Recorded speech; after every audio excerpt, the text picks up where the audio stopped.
Welcome back to my YouTube channel. আশা করছি আপনারা সকলেই ভালো আছেন, সুস্থ থাকবেন। আর যারা যারা এখনও আমার চ্যানেলটিকে সাবস্ক্রাইব করেননি তারা আমার চ্যানেলটিকে অবশ্যই সাবস্ক্রাইব করে নেবেন।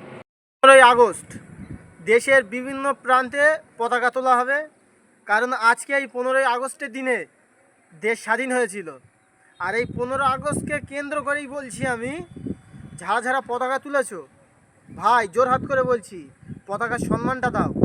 কারণ 16ই আগস্টের দিন যেখানে দেখব লোকে প্রস্রাব করে রাস্তাঘাটে, আচ্ছা বিভিন্ন প্রান্তে পতাকাটা পরে থাকবে কিসের জন্য ভাই? এটা তো আমাদের দেশের গর্ব যে আমরা ইন্ডিয়ার পতাকা পেয়েছি। কেন ভাই তোরা পতাকা উত্তোলন করছিস? আমি খারাপ বলছি না, তোরা কর, বেশি বেশি করে কর, কারণ এটা হচ্ছে সম্মানীয় জিনিস। তোদের দরকার মিটে যাচ্ছে, আজকে তুলছিস, সন্ধ্যাবেলা জিনিসটাকে তুলে ঘরে রেখে দিবি।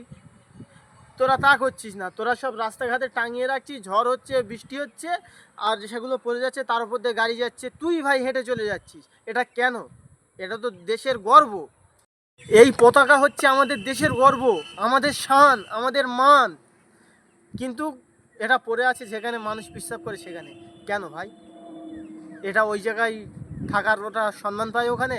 তুই ভাই যাচ্ছিস ওখানে গিয়ে প্রস্তাব করে চলে আসছিস। আমি জোর হাত করে বলছি, যারা পতাকাটাকে উত্তোলন করেন তারা প্রয়োজনটা মিটে গেলে পতাকা যেই জায়গায় তার ইজ্জত, যেই জায়গায় তার মর্যাদা, যেই জায়গায় তার শান, সেখানটায় তুলে রেখে দেবেন। কারণ কুকুর বিড়ালে যাতে প্রস্রাব না করে ওরকম জায়গায় রাখবেন না, আমি জোর হাত করে আপনাদেরকে বলছি। আমি ভিডিও করতে আসার সময় দেখলাম রাস্তার সাইডে একটা পতাকা পড়ে আছে। সেই পতাকাটাকে আমি তুললাম, তুলে ইজ্জতের সাথে সম্মানের সাথে আমি আমার বাড়িতে নিয়ে চলে গেলাম। সেই পতাকার স্থান তো রাস্তায় নয়, সেটাকে আমি সম্মানের সঙ্গে নিয়ে চলে গেছি। আমি বাড়িতে গিয়ে পরিষ্কার করে রেখে তাকে দিয়েছি।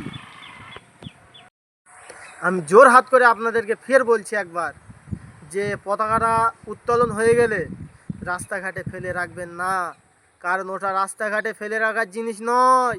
ওটাকে ভালো করে পরিষ্কার করে আপনার বাড়িতে রেখে দেবেন।